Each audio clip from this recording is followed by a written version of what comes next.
നമസ്കാരം. ആലപ്പി അഷ്റഫ് കണ്ടതും കേട്ടതും എന്ന എൻ്റെ ചാനലിലേക്ക് ഏവർക്കും സ്വാഗതം. മരിച്ചുപോയവർക്ക് നിലച്ചുപോയത് സമയമാണ്. നമുക്കിനി എത്രയെന്നറിയാതെ ബാക്കിയുള്ളതും സമയമാണ്. മരിച്ചു കഴിയുമ്പോൾ കാണാൻ വരുന്ന 100 ആളുകളെക്കാൾ വിലയുണ്ടെന്നേ ജീവിച്ചിരിക്കുമ്പോൾ വിഷമമൊക്കെ കേൾക്കുന്ന ഒരാൾക്ക്. ജനിക്കുന്ന ദിവസവും മരിക്കുന്ന ദിവസവും എല്ലാവരും നല്ലതൊക്കെ പറയും. ഇതിനിടയിൽ ജീവിക്കുന്ന ദിവസത്തെക്കുറിച്ച് വിലയിരുത്തപ്പെടേണ്ടതാണ്. പ്രേം നസീറിന്റെ മകനും സിനിമാ നടനുമായ ഷാനവാസിന്റെ സിനിമ ജീവിത യാത്രയുടെ ഓർമ്മയിലേക്ക് നിങ്ങളുടെ ശ്രദ്ധയെ ഞാൻ ക്ഷണിക്കുകയാണ്.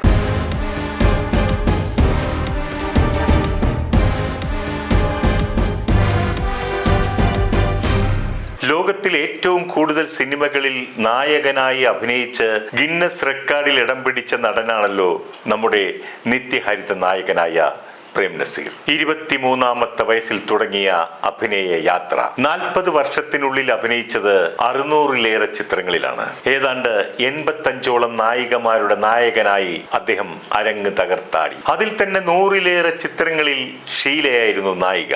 നസീർ സാർ ഒരു നിത്യഹരിത നായകൻ മാത്രമല്ല, ഒരു നിത്യഹരിത മനുഷ്യസ്നേഹി കൂടിയായിരുന്നു. ഞാൻ അദ്ദേഹത്തെ കുറിച്ച് മുൻപ് ചെയ്ത എപ്പിസോഡുകളിൽ പലതിലും പറഞ്ഞിട്ടുള്ളത് കൊണ്ട് ഇതിൽ കൂടുതലൊന്നും വിവരിക്കുന്നില്ല. നസീർ സാറിന് 4 മക്കളാണുള്ളത്, 3 പെണ്ണും 1 ആണും. അതിൽ 3-ാമത്തെ പുത്രനാണ് നമ്മുടെ ഷാനവാസ്. ഷാനവാസിൽ ഒരു നടനുണ്ടെന്ന് മനസ്സിലാക്കി അദ്ദേഹത്തെ അഭിനയ രംഗത്തേക്ക് കൈപിടിച്ചു കൊണ്ടുവന്നത് സംവിധായകൻ ബാലചന്ദ്ര മേനോനായിരുന്നു. അദ്ദേഹത്തിന്റെ പ്രേമഗീതങ്ങൾ എന്ന ചിത്രത്തിൽ നടി അംബികയുടെ നായകനായിട്ടാണ് അരങ്ങേറ്റം കുറിച്ചത്. ആ ചിത്രത്തിന്റെ ഷൂട്ടിംഗ് സെറ്റിൽ വെച്ചാണ് ഷാനവാസിനെ ഞാൻ ആദ്യമായി പരിചയപ്പെടുന്നത്. പ്രേമഗീതങ്ങൾ എന്ന ചിത്രത്തിൽ ഞാനും ഒരു ചെറിയ വേഷം ചെയ്തിട്ടുണ്ട്. അംബികയുടെ മൂത്ത സഹോദരന്റെ വേഷം. ഒരു ഇലക്ട്രോണിക്സ് വട്ടുള്ള കഥാപാത്രമായിരുന്നു അത്. ഷാനവാസിന്റെ സ്വഭാവത്തെക്കുറിച്ച് പറഞ്ഞാൽ വളരെ അച്ചടക്കത്തോടെയും ബഹുമാനത്തോടെയും സ്നേഹത്തോടെയും പെരുമാറുന്ന ആൾ എന്ന് മാത്രമല്ല, എല്ലാവരോടുമുള്ള വളരെ സൗഹൃദപരമായ ഇടപെടലുകളൊക്കെ എടുത്തു പറയേണ്ടതാണ്.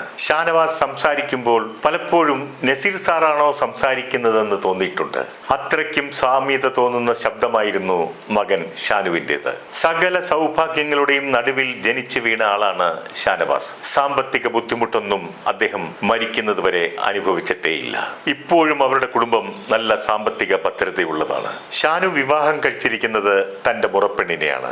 അവർ മലേഷ്യയിൽ സ്ഥിര താമസമാണ്. അവർക്ക് 2 ആൺകുട്ടികളാണ് ഉള്ളത്, ഷമീർ ഖാനും അജിത് ഖാനും. ഷാനവാസ് ആദ്യമായി അഭിനയിച്ച പ്രേമഗീതങ്ങൾ എന്ന ചിത്രം സൂപ്പർ ഡൂപ്പർ ഹിറ്റ് ആയിരുന്നു. എന്നാൽ പിന്നീട് അദ്ദേഹം 60ഓളം സിനിമകളിൽ അഭിനയിച്ചുവെങ്കിലും വിജയത്തിന്റെ കാര്യത്തിൽ 1-ാം സ്ഥാനത്ത് നിൽക്കുന്നതും പേരും പ്രശസ്തിയും നേടിക്കൊടുത്തതും 1-ാമത്തെ ചിത്രം തന്നെയാണ്. ഷാനവാസ് അഭിനയിച്ച മറ്റ് ചിത്രങ്ങളിൽ ചിലതാണ് ആശ, മൈലാഞ്ചി, ഗാനം, ഹിമം, ജസ്റ്റിസ് രാജ, ഇവനൊരു സിംഹം തുടങ്ങിയവ. ഏതാനും ചിത്രങ്ങളിൽ നസീർ സാറും ഷാനവാസും ഒന്നിച്ചും അഭിനയിച്ചിട്ടുണ്ട്.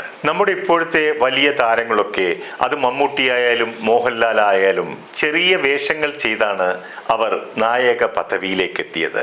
എന്നാൽ ഷാനവാസ് ആകട്ടെ നായകനായി എത്തിയ ശേഷം ചെറിയ വേഷങ്ങളിലേക്ക് മാറുകയാണ് ഉണ്ടായത്. പിന്നീട് അഭിനയ സാധ്യത കുറച്ച് കുറഞ്ഞതുകൊണ്ടാകാം തൽക്കാലം സിനിമയിൽ നിന്ന് ഒരിടവേളയെടുത്ത് ജോലിക്കായി ഗൾഫിലേക്ക് പോയത്. ദുബൈയിലുള്ള ബ്ലൂ ബെൽ ഷിപ്പിംഗ് കമ്പനിയിൽ അദ്ദേഹം ജോലിക്കും കയറി.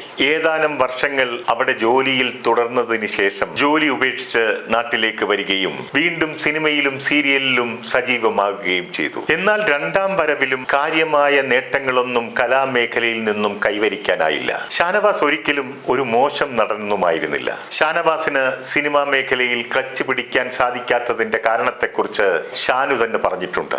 ആദ്യ ചിത്രത്തിന്റെ വിജയത്തിന് ശേഷം പിന്നീടുള്ള ചിത്രങ്ങൾ തെരഞ്ഞെടുത്തതിൽ വന്ന പാളിച്ചകളായിരുന്നു അതിലൊന്നാമത്തത്. കഥ കേട്ട് കഴിഞ്ഞ് വിജയിക്കില്ല എന്ന് 100% ഉറപ്പുള്ള പടങ്ങളും ഞാൻ ചെയ്തിട്ടുണ്ട്. അതിന് കാരണം ആ നിർമ്മാതാക്കളൊക്കെ ഡാഡിയെ വെച്ച് പടമെടുത്തിട്ടുള്ളവരും ഡാഡിയുടെ സ്നേഹിതന്മാരുമൊക്കെയാണ്. അവരോട് ഞാൻ നോ പറഞ്ഞാൽ അവരെന്നെ ഒരു അഹങ്കാരിയായി ചിത്രീകരിക്കുമോ എന്ന് ഞാൻ ഭയന്നു. അങ്ങനെയുള്ള അഭിപ്രായങ്ങൾ വന്നാൽ ഡാഡിക്കത് വിഷമമാകും. ഈ ചിന്തകളാണ് എന്നെ അത്തരത്തിലുള്ള പടങ്ങൾ ചെയ്യാൻ പ്രേരിപ്പിച്ചത്. നസീർ സാറിന്റെ ആഗ്രഹം MBA കഴിഞ്ഞ് മകനെ ഒരു ബിസിനസ്സുകാരനാക്കണമെന്നായിരുന്നു. അതിനുവേണ്ടി അദ്ദേഹം ചില പ്ലാനുകളും പദ്ധതികളുമൊക്കെ ആവിഷ്കരിക്കുകയും ചെയ്തിരുന്നു. കാർബണുമായി ബന്ധപ്പെട്ട ഏതോ ഫാക്ടറിയും കമ്പനിയുമൊക്കെ ആരംഭിക്കുക എന്നതായിരുന്നു അത്. ആ കമ്പനിക്ക് വേണ്ടി അദ്ദേഹം ഗൾഫ് നാടുകളിൽ നിന്നും ഷെയർ പിരിക്കുകയും ചെയ്തിരുന്നു. അതിന്റെ പേരിൽ അദ്ദേഹത്തിന് അദ്ദേഹത്തിന് ചില വിമർശനങ്ങളും ഏൽക്കേണ്ടി വന്നിട്ടുണ്ട്. ഞാനുമായി ഉണ്ടായ ഒരു വിമാനയാത്രയിൽ തൊട്ടടുത്തിരുന്ന നസീർ സാറിനോട് ഞാൻ ഇതേക്കുറിച്ച് ചോദിച്ചിരുന്നു. സാർ എന്നോട് പറഞ്ഞത് ഷാനുവിന് ഒരു ബിസിനസ് തുടങ്ങണം എന്ന് വിചാരിച്ചാണ് ഞാൻ ഇതിനൊക്കെ ഇറങ്ങിത്തിരിച്ചത്. അവൻ ഇതിനോടൊന്നും ഒരു താല്പര്യവുമില്ല.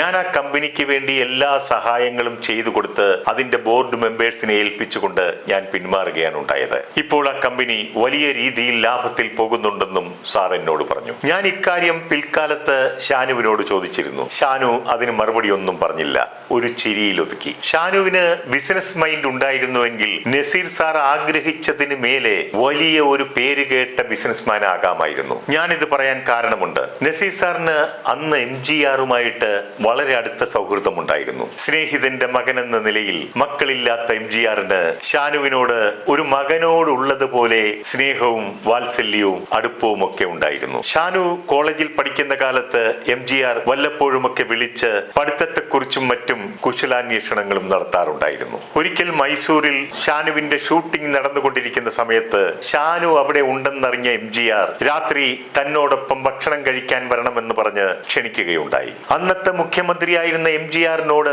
ഷാനു എന്താവശ്യപ്പെട്ടാലും അത് സാധിച്ചു കൊടുക്കുമായിരുന്നു. അത്രയ്ക്ക് ഇഷ്ടമായിരുന്നു MGRന് ഷാനുവിനോട്. എന്ത് വേണമെങ്കിലും നേടിയെടുക്കാവുന്ന, എന്ത് ബിസിനസ് വേണമെങ്കിലും തുടങ്ങാവുന്ന മഹാഭാഗ്യം കൈവെള്ളയിൽ ഇരുന്നിട്ടും അതിനോടൊന്നും ഒരു താല്പര്യവും ഷാനു കാണിച്ചില്ല. ഞാൻ ഷാനുവിനോട് ചോദിച്ചു, അന്ന് എന്തെങ്കിലുമൊക്കെ സാധിച്ചെടുത്തുകൂടായിരുന്നോ എന്ന്. സ്നേഹബന്ധങ്ങളെ അങ്ങനെയൊക്കെ മുതലെടുക്കുന്നതിനോട് എനിക്കൊട്ടും താല്പര്യമില്ല എന്നായിരുന്നു ഷാനു പറഞ്ഞ മറുപടി. ചില കാര്യങ്ങളിലൊക്കെ നസീർ സാറിന്റെ അതേ സ്വഭാവമാണ് ഷാനുവിൻ്റെതെന്ന് എനിക്ക് പലപ്പോഴും തോന്നിയിട്ടുണ്ട്. നസീർ സാർ മരിക്കുന്നതിന് മുൻപ് 2 കാര്യങ്ങളാണ് ഷാനുവിനെ പറഞ്ഞേൽപ്പിച്ചിരുന്നത്. ഒന്ന്, താൻ മരിച്ചാൽ തന്നെ ചിറയൻകീഴ് കൊണ്ടുപോയി അടക്കണമെന്ന്. രണ്ടാമത്തേത്, തന്റെ സഹായത്താൽ ജീവിച്ചിരുന്ന മുത്തയ്യ എന്ന പഴയകാല നടന് താൻ എല്ലാ മാസവും കൃത്യമായി കൊടുത്തുകൊണ്ടിരിക്കുന്ന തുക മുടക്കാൻ പാടില്ല എന്നും. ഷാനു അത് അക്ഷരം പ്രതി അനുസരിക്കുകയാണ് ഉണ്ടായത്. മുത്തയ്യ മരിക്കുന്നത് വരെ കൃത്യമായി എല്ലാ മാസവും ആ തുക